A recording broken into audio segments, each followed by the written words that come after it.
Mesdames et messieurs, bonsoir et bienvenue sur M6 pour un nouveau numéro de C'est bon à savoir. Une personne sur 10 dans le monde souffrirait de la faim, soit près de 1 milliard.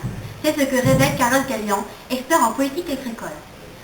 Nous allons donc tenter de savoir si la malnutrition est uniquement un problème économique.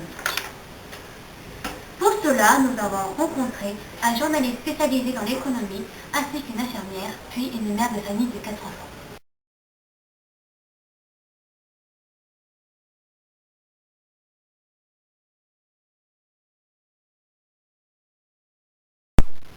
En étant mère de famille de 4 enfants, préconisez-vous une nourriture saine dès le plus jeune âge? La base d'une nourriture saine est avant tout une nourriture variée, composée essentiellement de produits que l'on transforme et qu'ils ont subi un minimum de traitement. Donc il est important dès le plus jeune âge de nos enfants de porter une attention très particulière à leur nourriture. En effet, ça facilite leur croissance et ça peut éviter certains problèmes comme les allergies ou l'obésité. Lorsque nos enfants étaient bébés, j'ai favorisé une nourriture saine en utilisant les produits de mon jardin ou d'un marché qui avait des provenances de la région. C'est vrai que si on inculque des notions de nourriture à nos enfants en les faisant manger variés et équilibrés, c'est quelque chose qu'ils garderont quand ils seront plus âgés. Apprendre à bien manger fait aussi partie de l'éducation que l'on doit donner à nos enfants.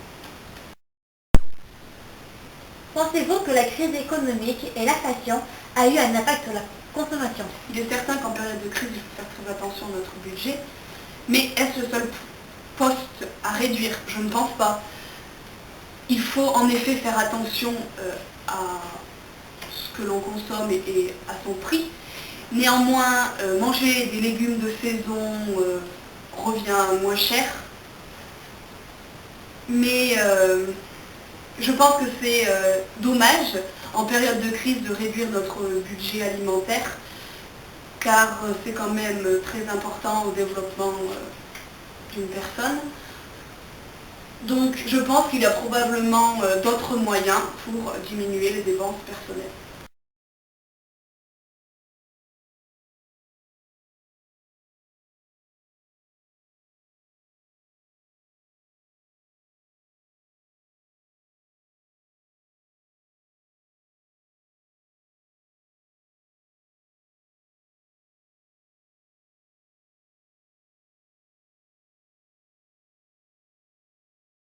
Le stress modifie-t-il le comportement au niveau de l'alimentation?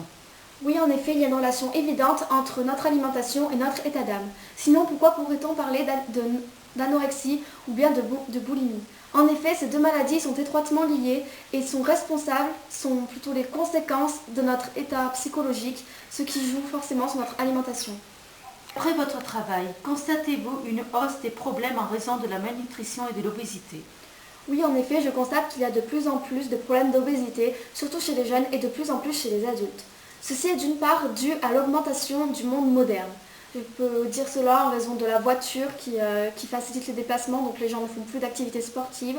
Ensuite, les jeunes, par exemple, passent de plus en plus de temps devant la télé ou devant leur ordinateur au lieu de pratiquer une activité extérieure. Ensuite, ceci peut être à cause de la hausse des prix. Ceci crée un réel impact sur les produits frais qui n'ont plus lieu d'être consommés par certains milieux sociaux.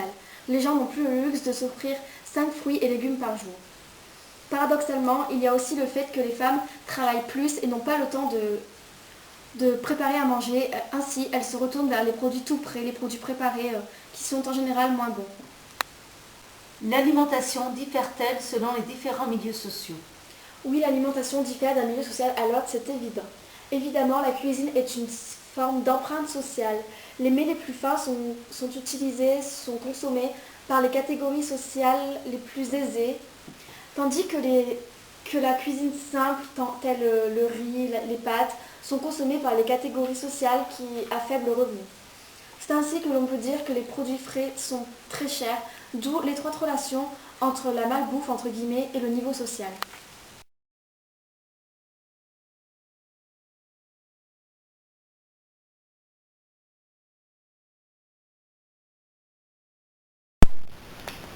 Qu'est-ce que la crise économique a entraîné dans la consommation des ménages? Alors nous pouvons considérer que la consommation des ménages avait déjà évolué avant la crise économique. Les études ont démontré que le poste alimentaire dans la dépense avait déjà stagné, c'est-à-dire que le poste des logements, l'éclairage, les transports était supérieur à celui de l'alimentation. Évidemment, la crise économique n'a fait qu'amplifier ce phénomène, c'est-à-dire que le comportement des ménages a été modifié. Ils sont partis sur des produits moins chers, donc moins bonne qualité. On remarque alors le développement du hard discount tel que Aldi, Leader Price ou Lidl.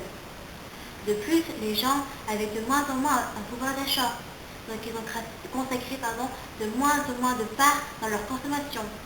Enfin, on peut constater une inégalité entre les pauvres et les riches, puisque les plus pauvres, ils pensent surtout au prix, donc ils vont sur des produits pas chers, donc de pas bonne qualité. Donc on se pose alors la question s'il n'y aurait pas des problèmes sur la santé par la suite. Pour vous, est-ce que la malnutrition est un problème économique? La malnutrition dans nos pays développés, en tout cas, est un problème économique, notamment avec l'arrivée de la crise, qui n'a fait qu'amplifier ce phénomène. C'est-à-dire que le recul du poste alimentaire dans les dépenses des ménages ont fait qu'on expose déjà une population fragilisée. C'est-à-dire que ces gens-là, ils vont consacrer moins d'argent dans leur nourriture et vont partir sur la consommation à moindre coût, donc d'être en gamme. De plus, maintenant, on fait plus attention au prix. Alors, il y a une augmentation du hors discount et une baisse de la restauration traditionnelle. Et puis, nous constatons qu'il y a plus de 2 millions de personnes qui ont recours à l'aide alimentaire. Que savez-vous sur la malnutrition qui touche le Nord et surtout le Sud? La malnutrition touche effectivement les deux régions, c'est-à-dire le Nord et le Sud, mais pas de la même manière, évidemment.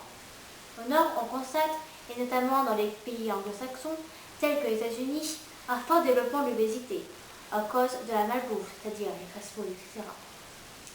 C'est aussi un phénomène de société, puisqu'au Nord, ils ont accès à la nourriture, alors qu'au Sud, c'est l'inverse.